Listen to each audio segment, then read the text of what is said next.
You're either SWAT or you're not. In which case you're SWAT 2, SWAT 3, or SWAT 4.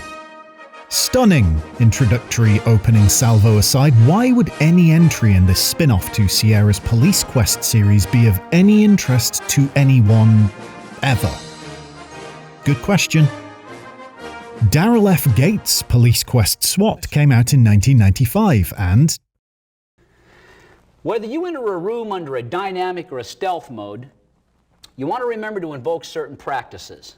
Always slice the pie on a door or a room. Nah. Police Quest SWAT 2 came out in 1998 and... Alright, so objectively it has aged, TM, but I have a gargantuan soft spot for its blend of real-time tactics and strict police procedure. But that's not person of interest here. Alert the paramedics. Suspect under arrest. Suspect under arrest. SWAT 3 Close Quarters Battle came out in 1999 and, well, it's where things changed in a way that A, put the series on the path to becoming one of real note, and 2, finally dropped the Police Quest name. Still not the one we're looking for, though. This is Blue. We have an opening ahead. Civilian, this is entry team. Suspect down. Roger that, entry team. Notify for trailers. And ready for transfer. SWAT 4 came out in 2005 and... it's one of the best games ever made, frankly. Quite the arc for a series that began life as a largely forgettable spin-off to an all-but-dead franchise. What was it that made the fourth game SWAT where the previous games were not? Drama, writing, panache. Looking at the fundamentals, while the actual genres changed significantly from game to game, the path remained relatively focused throughout. Video game recreations of special weapons attack team units, going about their policing business in a world of thoroughly banal make-believe crime and wholly unbelievable proper procedure being followed. Oh, sorry, it was changed to special weapons and tactics, wasn't it? Of course. But I digress, the games. SWAT sees barricaded suspects escalating to terrorists in a barely interactive world of FMV propaganda.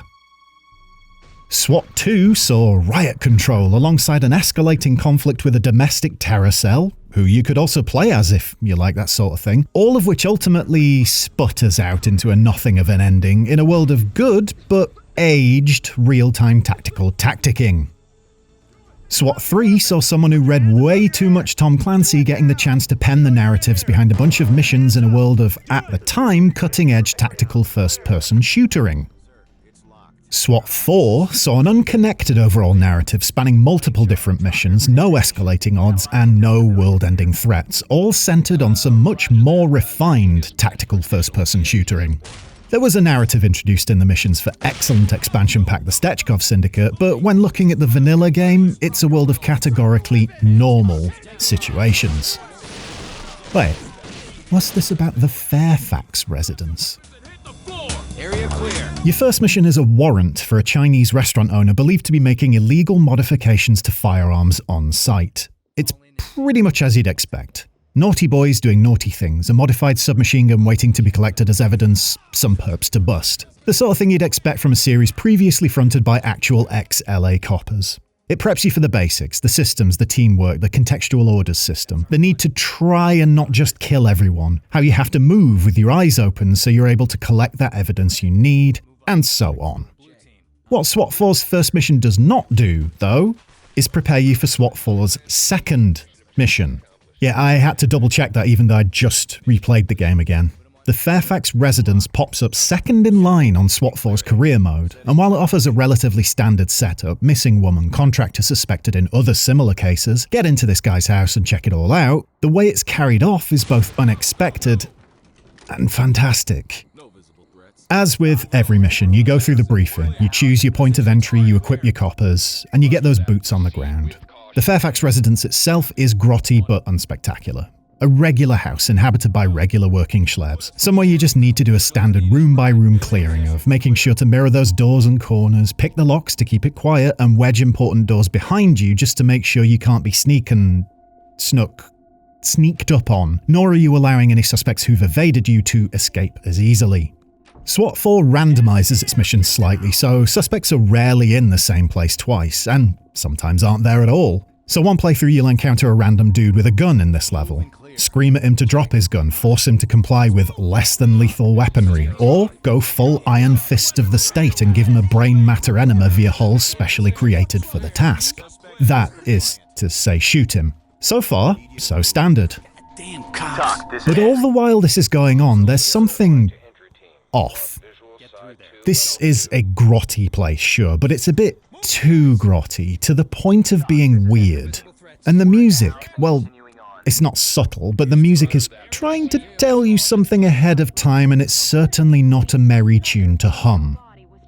Continuing your task of never putting a foot wrong in the course of making sure the American public is safe, just like in real life, you'll soon enough encounter the suspect's mother.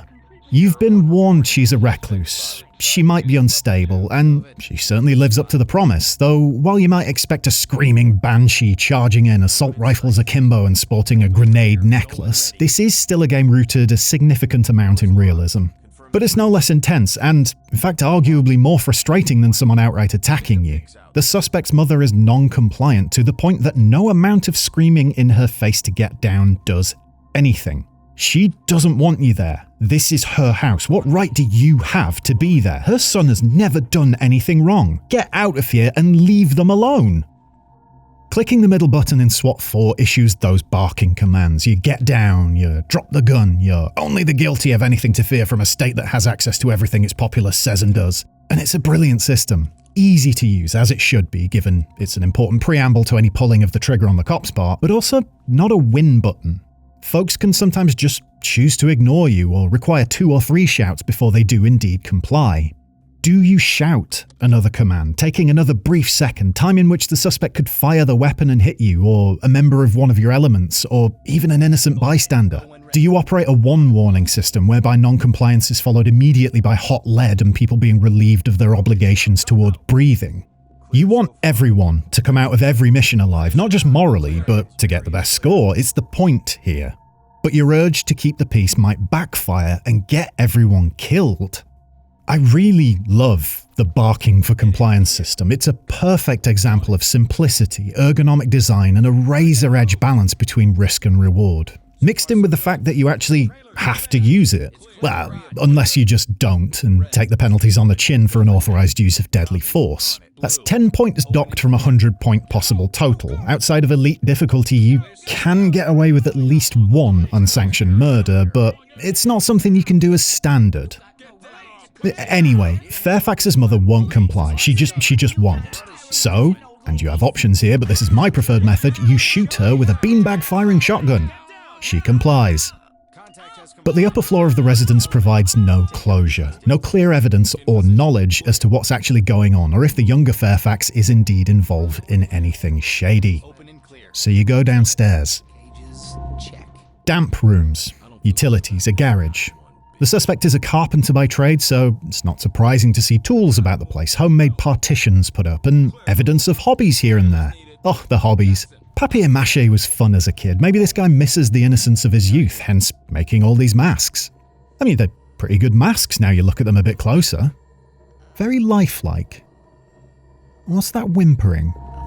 Clear so far. She's not who you were told was here. She's someone completely unexpected. And half of her face is covered with papier-mâché, which is probably why the masks are so lifelike. Roger that, EMTs. There's another door, different from the others. It leads to an extension built by our suspect. That is, our suspect who has quickly been confirmed as a terrifying threat who needs to immediately be stopped. It's dank and filthy. It's a subterranean cell literally carved out of the earth, made specifically to imprison the women he kidnaps, somewhere to hold them for a few days until the inevitable murder occurs, and then the whole process begins again. It's a foul lair, a DIY'd factory with its sole focus a production line of fear and death. It makes you want to shoot this sick piece of shit right in the face in an act of pseudo-heroic retributive justice. It sets things up to try and make you forget you are in this game playing the role of the good guy who has rules on what they can and can't do. You're frustrated, emotional, angry even. But then you find him, alongside the hostage you've been searching for. She's in bad shape, she's been there for days. The room is covered in cockroaches and rotten food. If smell-o-vision existed, this would likely be a reason to destroy the entire technology. Regardless, it's time to bring an end to it all. The pain, the death, the terror. And FAIRFAX drops to his knees, surrendering. He's in cuffs. It's reported in. Everyone's safe, everyone, apart from those who weren't so lucky in the past at least. And your itchy trigger finger goes fully unscratched. The blue balls of justice. FAIRFAX residence is absolutely magnificent. If you know what you're doing, it's no more than a few minutes long, but it hits so hard. The atmosphere, the immediate tension building to true dread as you realize how much actual, genuine horror has taken place and is taking place in this house. It's superb. And that wee story I just told? Not how it has to play out. It's a different setup each time. Maybe he doesn't surrender and you get to have your moment of Wild West Sheriff, justice. Maybe the hostages end up dead. Maybe his mum doesn't need a beanbag to the gut. But there's always that dread, always that tension, always that blammo, surprise horror level slapped right in there as the second mission in your SWAT 4 career. Drama, writing, panache. Door is locked. Anyway, the rest of the game is a really solidly made tactical first-person shooter that massively refined the mechanics of the third game into something that feels much more like a modern FPS, and that manages to mix a complex command-based structure with smartly designed controls. Did someone say Children of Tyrone Tenement? Well, there's your usual cultist arrangement. Hold up, well-armed, true believers, that sort of thing. One in a long line of Waco tribute acts. You're in. You encounter plenty of armed and unarmed cultists. It's hard to make it through without having to pop at least one or two of them in the giblets, and... In the pre-mission briefing, you're told to keep your eyes out for any children belonging to members of the cult. There are nursery rooms, cots, teddy bears, but no children in sight. Police! Put your hands up! Continuing on! Suspect killed. You're in my spot, sir. Turns out there is a graveyard in the basement, though. Doc, we found a graveyard in the basement. Police! Looks like it's their Drop children. your weapons! The sanctuary is defiled! Team notifying the morgue. It's not the whole game. It's not like every one of SWAT 4's missions is a masterpiece of environmental storytelling, a random survival horror dropped on you unawares, or an unflinching look at just how far into the abyss humans are capable of existing. You're mostly shooting beanbags at people the state has deemed bad guys and hammering the middle mouse button to make everyone throw their guns down, because otherwise you have to wait for them to shoot at you before you can pop a bullet in their gullet. But that the game had its fundamentals so absolutely set. Yeah, it's 20 years old now, and the AI can be wonky, it can be unfair, it can be hard to get the correct outcome from a mission at times, all those caveats. But the fundamentals are still solid. It controls well, the contextual control system is fantastic, and the rules of engagement stop it from being just another shooter. If it were all of that slapped onto the missions from the third game, I'd still be happy, and I wager a lot of other folks would be too. To nail all of that, to get your foundational game and its mechanics so bang on, and then to allow yourself a few narrative flourishes, to let yourself experiment with form since function had already been taken care of, that's what makes SWAT 4 next level.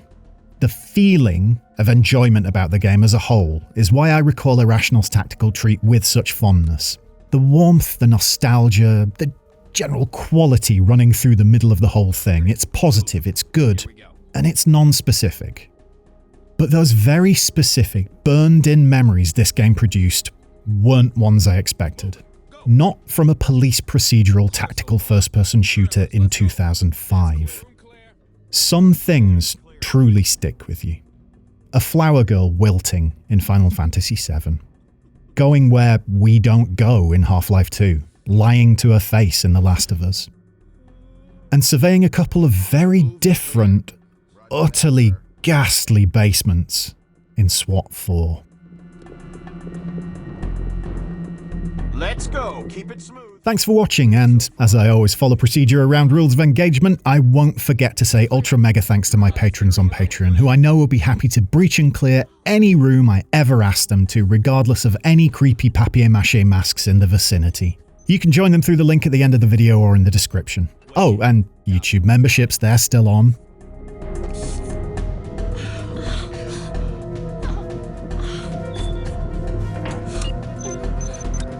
set. I'm off to spray paint ACAB on every wall in town as penance for being so positive about a big old ball of propaganda. Bye!